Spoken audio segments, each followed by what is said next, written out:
Welcome to It's All About You, a program that keeps you connected to all the exciting events and services the City of Urbana has to offer. I'm your host, Natalie KennyMarquez. On today's show, we'll chat with Phil Strang, meet the city's new Human Relations Officer, Batista, and meet with Brandon Boyes, Economic Development Manager for the City of Urbana. We're here at Public Works, joined by Andy Murphy and John Collins with the City of Urbana Public Works Department to talk about snowplows today.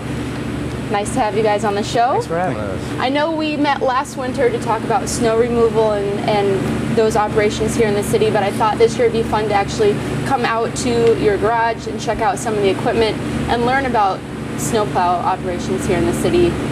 We've been pretty lucky, knock on wood, that we've had some good weather so far this winter, but these guys will probably make their big debut here if they haven't already with salting.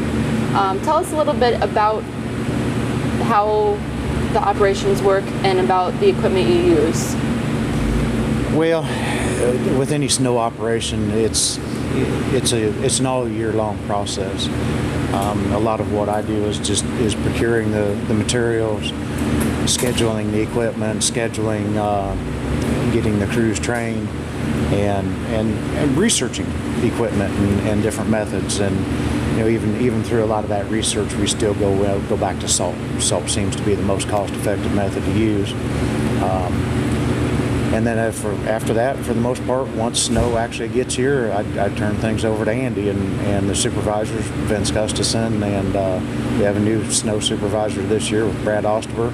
Got a little bit of training to do with him, but Andy's the guy that he's the snow watch supervisor. He's the one that's up all night and up every 2 hours looking at the radar when something's on the way or forecasted, and Andy pretty much takes it from there.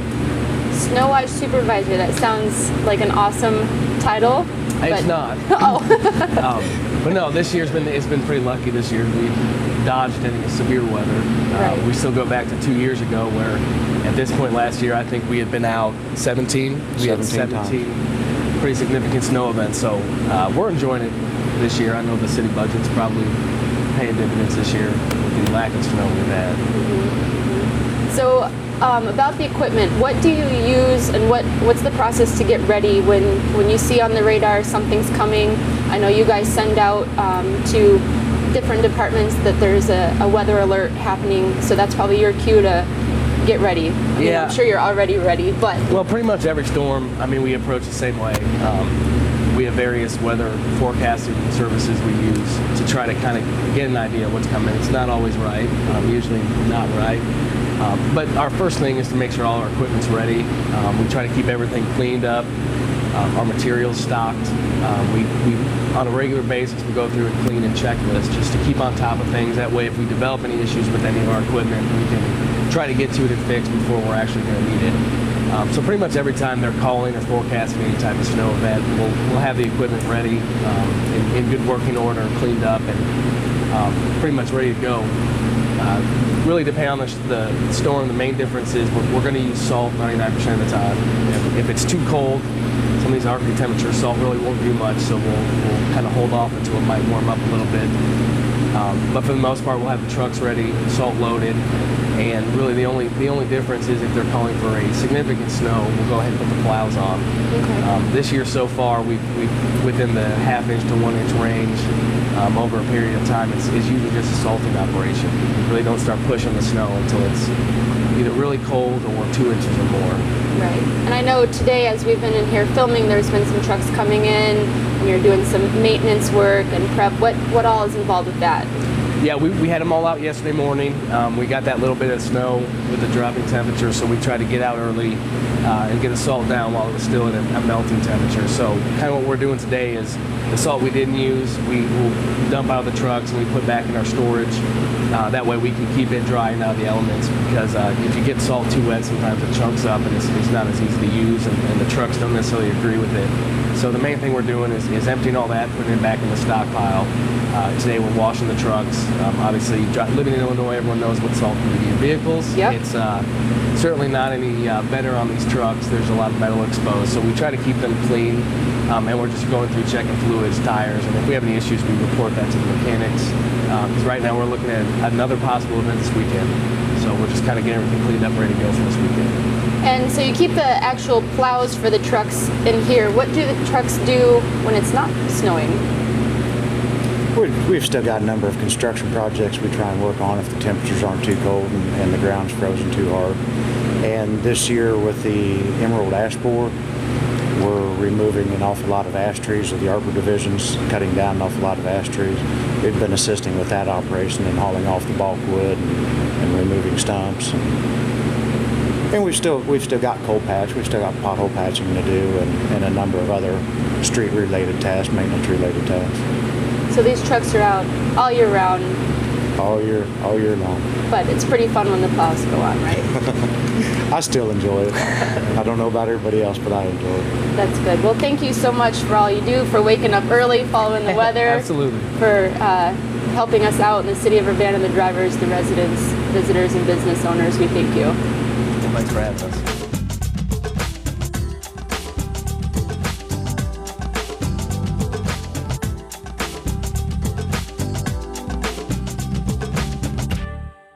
And welcome back to It's All About You. I'm joined today by Phil Strang. Thank you for coming on the show. Thank you, Natalie.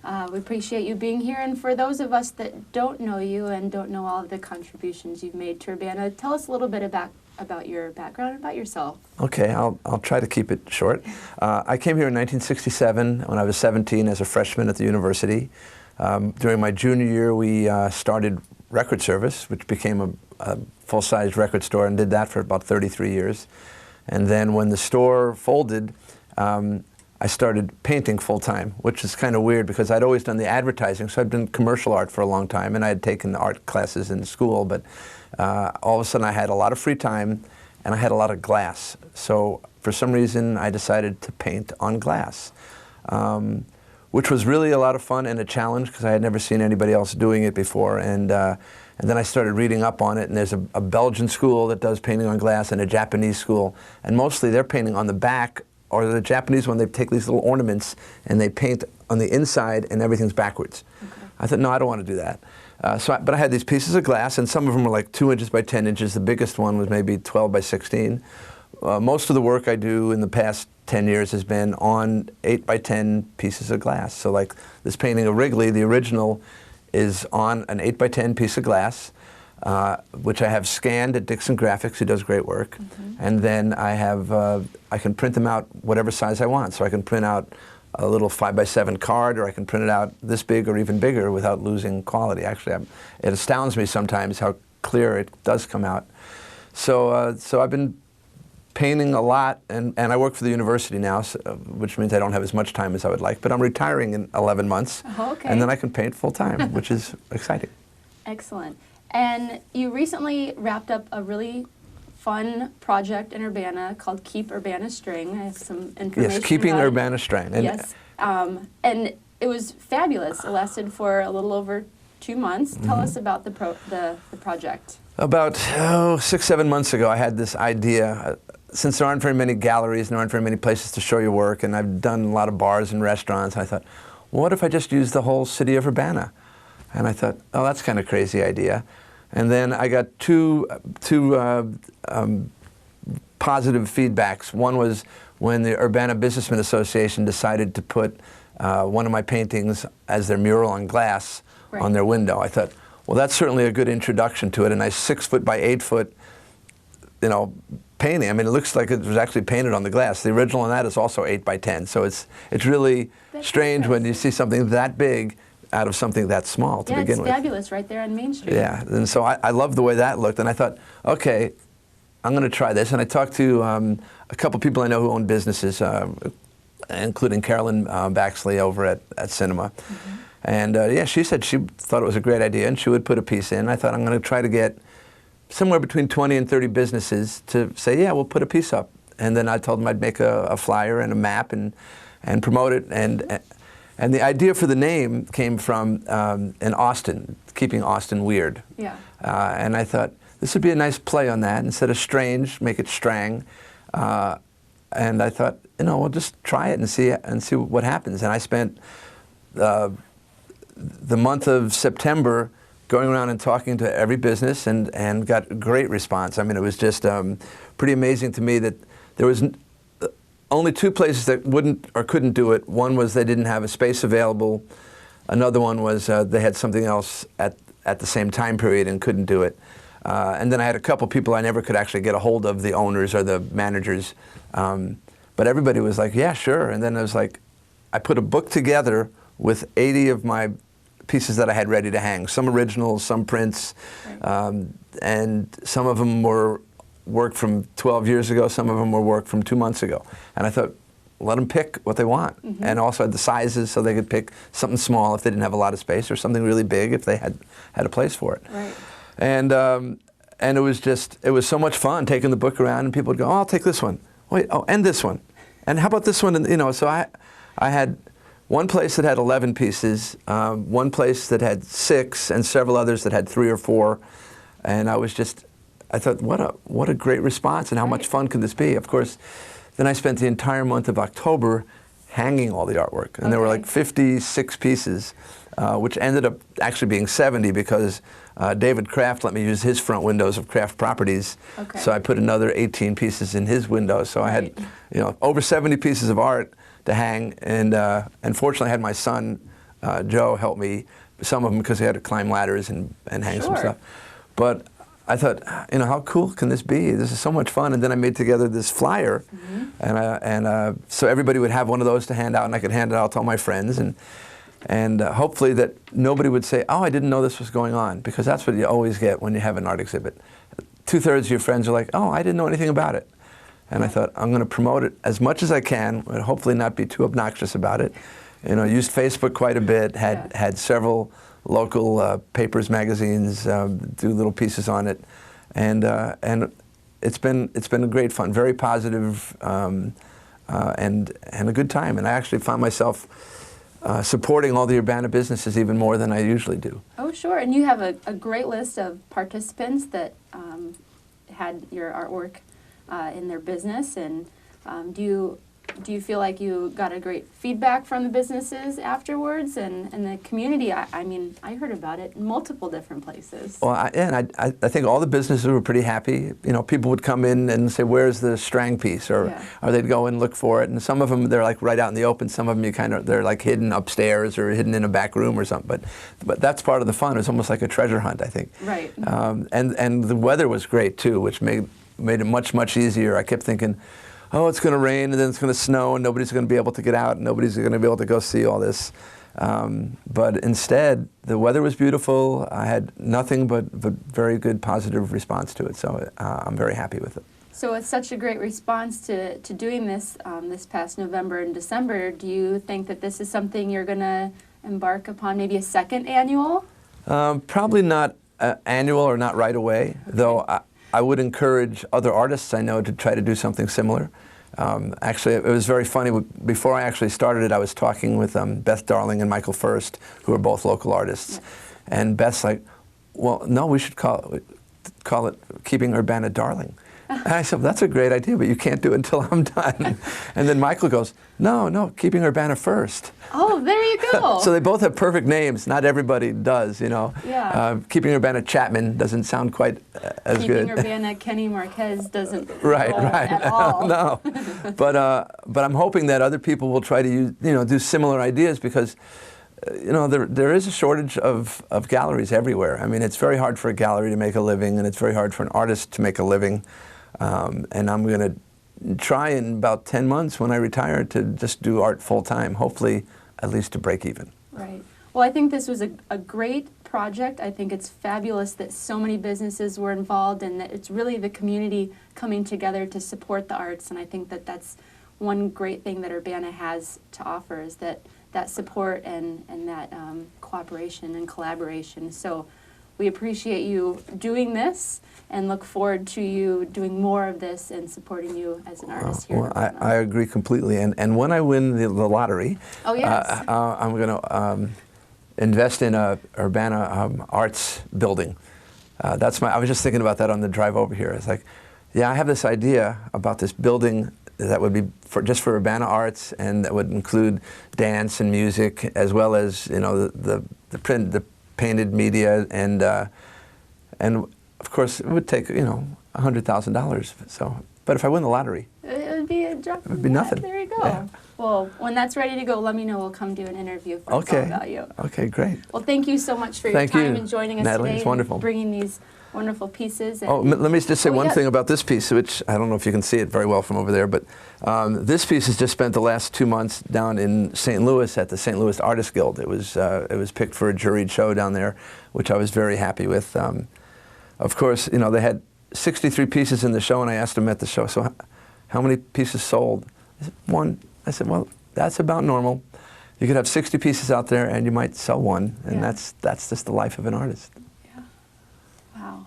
Well, I appreciate you bringing it and sharing these with us and learning more about you and your awesome project. Great. Thank you.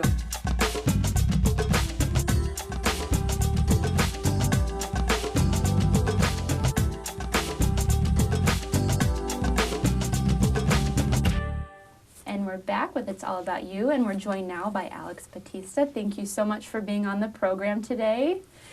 So we're happy to have you here today and part of the City of Urbana staff as the Human Relations Officer.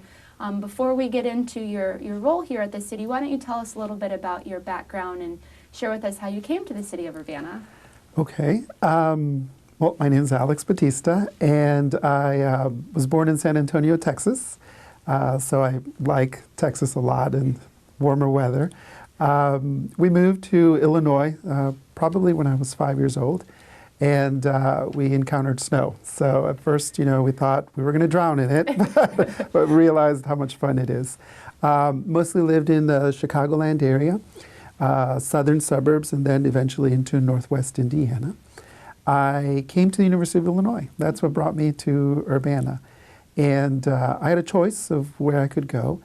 And I wanted a big school. I wanted a research-intensive school. And I thought I died and went to heaven when I came to Urbana.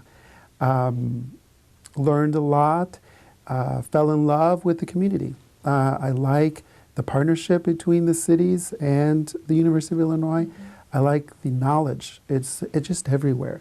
And I like that individuals work hard to improve quality of life, the social fabric of our community.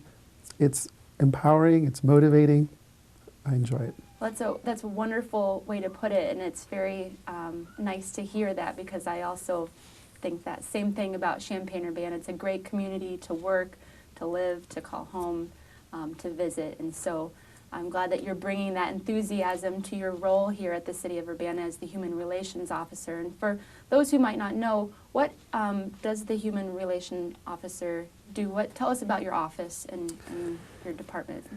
The Human Relations Office works to promote and to protect human rights, civil rights, and sound community relations. We look to resolve conflict, educate, and as I said, protect and enforce human rights and civil rights. One of the areas that I'm particularly interested in is education, promoting understanding of the office, promoting understanding of the obligations that employers have, members of the business community, members of civic government, and to provide resources. And where appropriate, to inquire how they're doing, and should an investigation be necessary, to conduct that investigation. For the most part, I consider the office deeply partnership-oriented and educating in focus. One of the most important foundation cornerstones for the office is the Urbana Human Rights Ordinance. The Urbana Human Rights Ordinance is extraordinary. It's outstanding. The people of Urbana should be very proud of having passed it.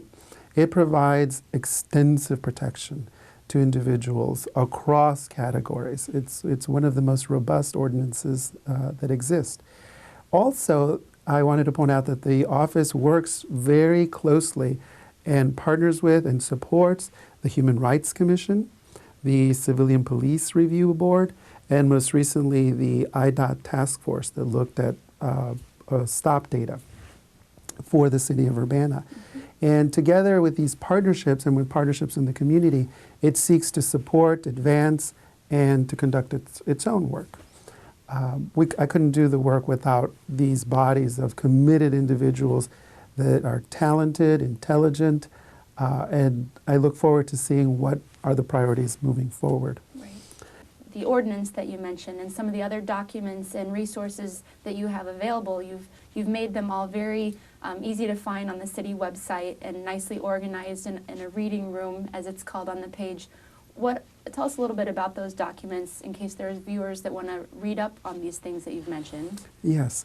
Well, just recently there's an even quicker way to get to the human relations piece. So you can go to urbanaillinois.us/HRO, and it takes you right there. It's going to be a reading room that grows, and for the moment, there's a lot of materials on, for example, the report that was produced by the task force, the Urbana task force. There is a report that talks about civilian police review boards, why they exist, how they conduct their work, what is the purpose of their work. You will also find documents in there that discuss how enforcement can sometimes be problematic, such as in the area of marijuana or cannabis. So there's an ACLU report that speaks to the issues that communities face around the enforcement of cannabis.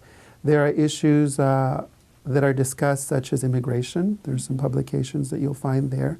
There are also publications, I'm trying to remember the list. There are some publications on poverty and homelessness. And so one of my goals is to help individuals understand the large continuum of issues that the office is concerned about and that looks into. And homelessness is one of them. Poverty is one of them, in addition to race relations. Well, that sounds fantastic that you've been able to compile this, and it's growing, and we can use this as a point of reference and to read up. And if there's individuals that want to contact you or have questions, or maybe they want to participate on some of these boards and commissions that you've mentioned, can they contact your office, and if so, how can they do that? Sure. So to contact the Human Relations Office, we now have a new email, so it's hro@urbanaillinois.us. You can also call 384-2455, and you're always welcome to stop by or call to make an appointment, and we'd be pleased to share with you some of the things that we do and give you an orientation. Down the road, I think one of your questions asked what might be some things coming down the road. I want to create a speakers bureau so that people can invite the Human Relations Officer to come and speak. Training programs for employers or for professionals. Many times we have leaders throughout the city, whether it's private or public, that would like additional training on issues such as sexual harassment, conflict resolution, performance evaluations. And I'm interested in working with the Human Resources Department to put together some coursework. There are two events coming up that are really important. One of them is the annual Reverend Dr. Martin Luther King celebration. And the second event is the Champaign County Reentry Resource Fair that's going to be held on Wednesday, March 16th from 1 p.m. to 4 p.m. And this is the second time that we're doing this. The lead organization is Community Elements, and they invite many organizations to come to help persons re-entering our community after having been incarcerated on important services such as expunging records, I think training, jobs that are available, health care.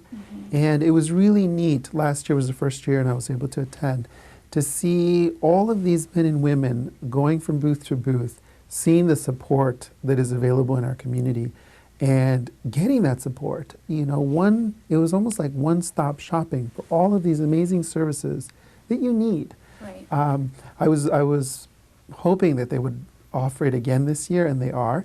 And so the Human Relations Office is going to attend again, and Elizabeth Bornman, who is in the Human Resources Office, is going to attend also with me as a colleague, and she'll be able to speak to some of the jobs that are available, and I will be able to speak to some of the rights and responsibilities in applying for jobs within our community. Right, so there's some great events coming up, and I'm sure that they'll be posted on the city website where we can go to get more info. The calendar is a great place to look, I know, for some of those, and definitely check out the web pages that we've talked about today and the documents that you've uploaded. And we just want to thank you for your service and bringing your passion and ideas and goals to the city of Urbana and implementing those through the Human Relations Office. So thank you so much, Alex, for joining us today. Thank you. Appreciate it. Thank you. Look forward to lots of great things to come.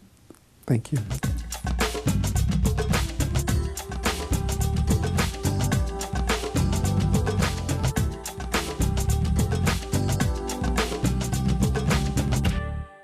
Welcome back to the program. We're joined now by Brandon Boyes, Economic Development Manager for the City of Urbana. Thank you for joining us today. Thank you for having me. And I wanted to talk to you today about something new happening in Urbana. It's the Enterprise Zone. Tell us about the Enterprise Zone. Sure. So the Enterprise Zone is an incentive district that is offered by both the City of Urbana and Champaign County, and it is a program that comes out of the state of Illinois. It's something that we had to competitively apply for, and that process has taken nearly 3 years, but we were successful in receiving one of 49 applications for an enterprise zone in the state. Congratulations. Yeah, it's great news, and a lot of people made this happen. Mayor Pressing was really at the forefront of the effort, and what makes our enterprise zone so special is not the city's involvement as much as it is the involvement of the 6 other taxing partners who are involved. Of course, the county is our immediate partner, but the school district, the park district, MTD, Parkland College, the township, forgive me if I'm missing one, but we have taxing partners who make this a robust incentive, unlike anything we've had in the past. So it's really a community-wide effort to bring this unique incentive program to the city. Yeah. What exactly does the program encompass? So if you are making an investment in either commercial or industrial properties, or you're building a new home, single family, duplex, or townhome, then you can qualify for some significant incentives. Those incentives are primarily property tax abatements or sales tax exemption certificates. So I'll try to explain what that means. Sure. First of all, though, let's talk a little about maybe what the enterprise zone looks like. It's a zone. So when we went out to create the new zone, we tried to be as inclusive as possible of existing industrial and commercially zoned properties in the city.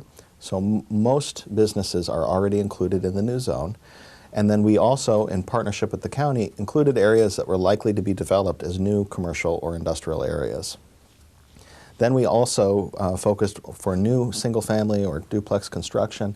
We looked at areas that are already in the city that are still being built out, like Stone Creek Commons was one example. And then we also looked at areas also in East, South, and North Urbana, just outside of the city limits, that are likely to become residential developments, in the next 5 to 10 years. Okay.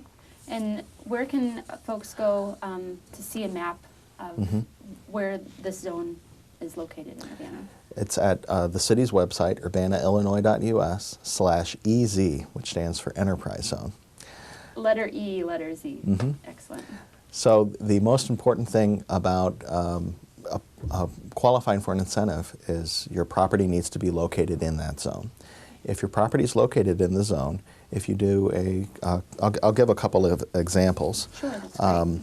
If you were to build a new home in the Urbana Enterprise Zone of value of about $120,000, then during the construction process, you would ideally save over $4,000 in exempted sales tax on the construction materials through the Enterprise Zone. And then over the next 5 years, you would save, you would have a reduction in your property taxes of over $7,000.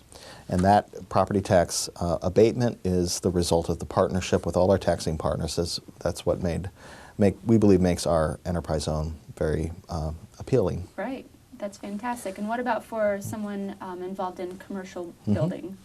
So in general, the larger the project, the more incentive that would be available for the project. So if a business owner were to build a new building, a new commercial building or an industrial building, let's say a value of about $700,000, and let's say they created 11 jobs in the process, then they would qualify for roughly $28,000 in the sales tax exemption during the construction process, and over $50,000 during for a period of 6 years in that case. So if you create more jobs or the project's larger, then you're going to be eligible for greater expenses under this, because overall the program is intended to make Urbana a great place to do business, to grow companies, but also a great place to live. Right, and it's a great incentive for a community that's already pretty awesome to begin with. Absolutely. Anyways. And I know there'll be more information and specifics and details coming out here shortly, but in the meantime, remind us again where viewers can go to learn more about both of these different categories of this incentive available. Certainly. The city website, urbanaillinois.us/EZ, which stands for Enterprise Zone, and they can also call the Community Development Office at the city building. Fantastic. Well, thanks for joining us today, Brandon, Thank letting you. us know about this project or program coming up, and we appreciate all you do for the city of Urbana. Thank you. Thank you. For more information on the city of Urbana, you can visit their website at urbanaillinois.us.